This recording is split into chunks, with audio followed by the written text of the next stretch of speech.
Hi everyone, welcome back to Microbiogenics. So we were discussing about recombinant DNA technology and we have discussed about the restriction endonucleases, the process of formation of sticky ends, and now we are going to discuss about joining of two DNA fragments. So the process of joining is called ligation, and ligation is performed by DNA ligase. We have learnt about DNA ligase.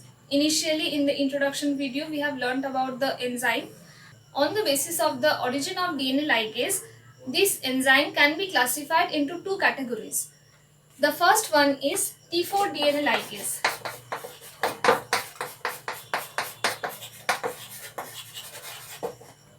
and the second one is E. coli DNA ligase. These are the two categories of DNA ligases that are used in RDT. So, coming to the first one, T4 is a bacteriophage. Bacteriophage is a virus. So, viruses that infect bacteria are called bacteriophage, and T4 belongs to that category of viruses that infect bacteria. That means T4 is a bacteriophage. So, DNA ligase of T4 phage is called T4 DNA ligase. And similarly, DNA ligase from E. coli, which is a bacteria, is called by the name E. coli DNA ligase. So these DNA ligases are basically extracted from T4 bacteriophage and another is from E. coli. So that is why the name is so. So there is a difference between these two DNA ligases. What is the difference? So basically these are enzymes, and enzymes require cofactor for their activity. Enzyme requires cofactor for their activity. So we will learn about cofactor when we will discuss about the enzyme part. As of now, we will only look into the term cofactor.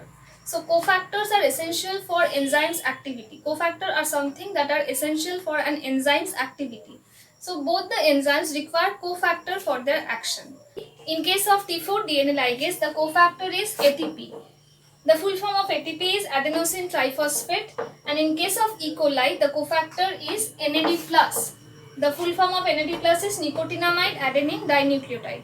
These are the two cofactors that differ in case of these two DNA ligases, and the difference also arises due to the use of these two cofactors. In each case, the cofactor forms a complex with the enzyme, that means DNA ligase. In each case, the cofactor forms a complex with the DNA ligase that ultimately helps in the action of the DNA ligase. So, the complex is AMP enzyme complex. AMP means adenosine monophosphate. When a single phosphate is attached with adenosine, then it is called adenosine monophosphate. So, this adenosine monophosphate binds with the enzyme to form this AMP enzyme complex, and this complex is common in both the cases.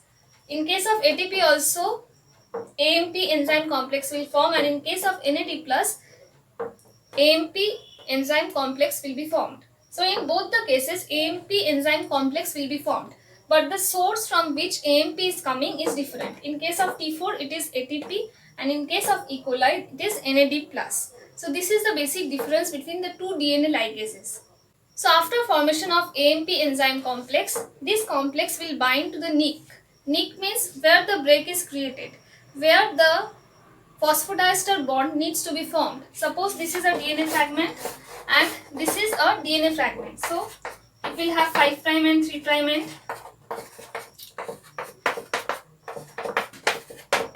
So these are the two DNA fragments, fragment 1, fragment 2. So ligation will occur in between these two fragments. Ligation will occur here. Once a phosphodiester bond is formed between these two fragments, then both the fragments will be joined into a single fragment. So this portion is called a nick. Nick means a gap. In this nick, the AMP enzyme complex will bind, and it will help in the formation of phosphodiester bond between the 3' OH group and the 5' phosphate group.